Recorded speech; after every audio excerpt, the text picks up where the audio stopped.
Hello, welcome to our channel. అందరు బాగున్నారండి. ఇవాళ మనం కాకరకాయ పచ్చడి చేసుకుందాము. దానికోసం ఒక అరకిలో కాకరకాయలు తీసుకునేసి పొట్టు తీసుకోకుండానే కట్ చేసుకుందాము. ఒక స్పూన్ ఆవాలు, ఒక స్పూన్ జీలకర్ర, అర స్పూను మెంతులు అవి కూడా తీసుకొని దూరగా వేయించుకోవాలి. వేయించుకొని ఒక కడాయి పెట్టుకొని అందులో ఒక 5-6 స్పూన్ల ఆయిల్ పోసుకొనేసి మంచిగా పెద్ద పెద్ద ముక్కలు కట్ చేసుకొనేసి గోల్డెన్ కలర్ వచ్చేదాకా వేయించుకోవాలి. వేయించుకొని అది వేగేలోపు ఒక ఎల్లిగడ్డ పొట్టు తీసుకొనేసి దంచుకోవాలి. కచ్చాపచ్చగా దంచుకొనేసి పక్కన పెట్టుకోవాలి. ఎందుకంటే ఇది పోపులోకి కావాలన్నమాట. ఈ కాకరకాయలన్నీ మంచిగా అరకిలో కోసుకున్నాం కదా మనము, కొన్ని కొన్నిగా వేయించుకోవాలన్నమాట. అవన్నీ వేయించుకున్న పక్కన పెట్టేసుకొనేసి తర్వాత అదే ఆయిల్లో చూసారా 5-6 స్పూన్లు పోసిన, కొద్దిగా ఎక్కువే పడుతుంది. కూర కంటే ఈజీగా అయిపోతుంది, చాలా టేస్టీగా ఉంటుంది. ఒకసారి ట్రై చేయండి. ఇదే ఆయిల్లో మనము ఆవాలు వేసుకుందాము.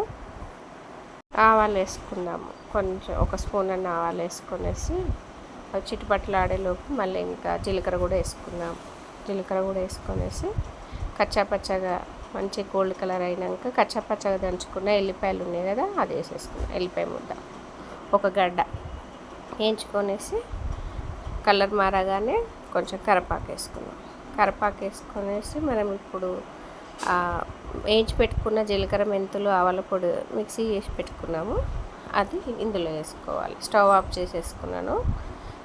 ఈ పొడి వేసేసుకొనేసి తర్వాత కారం కూడా వేసుకోవాలి. 3 స్పూన్లు అన్నమాట. మొత్తం జీలకర్ర, ఆవాలు, మెంతులు 1 స్పూన్ వేసుకోవచ్చు, ఏం పర్వాలేదు. కాకరకాయ కానీ చేదేమి ఉండదు.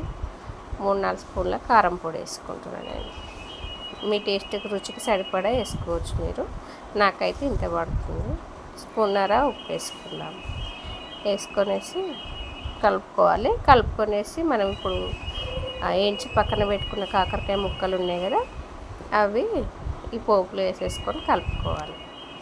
అంతా మంచిగా ఉప్పు, కారం ఇవన్నీ మంచిగా కలిపేటట్టు కలుపుకొనేసి ఒక నిమ్మకాయ పిండుకోవాలి. నిమ్మకాయ కట్ చేసుకొనేసి స్టవ్ ఆఫ్ చేసుకున్నాం కదా, ఆల్రెడీ కొద్దిగా పోపు చల్లగా అయిపోయింది, వేడి మీద కాదు.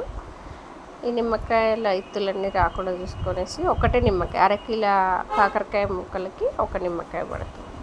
ఒక 10-15 రోజులు నిలువ ఉంటుంది ఖచ్చితంగా. బయట పెట్టుకున్నా ఎంత బాగుంటుంది అంటే అసలు మీకు చెప్తుంటేనే నాకు నోట్లో నీళ్ళు ఊరుతున్నాయి, అంత బాగుంటుంది అన్నమాట. ఒక్కసారి ఖచ్చితంగా ట్రై చేయండి. మీరు ట్రై చేసి ఎట్లా ఉందో చెప్పండి. నచ్చితే లైక్ చేయండి, షేర్ చేయండి, సబ్స్క్రైబ్ చేయండి. Thank you for watching.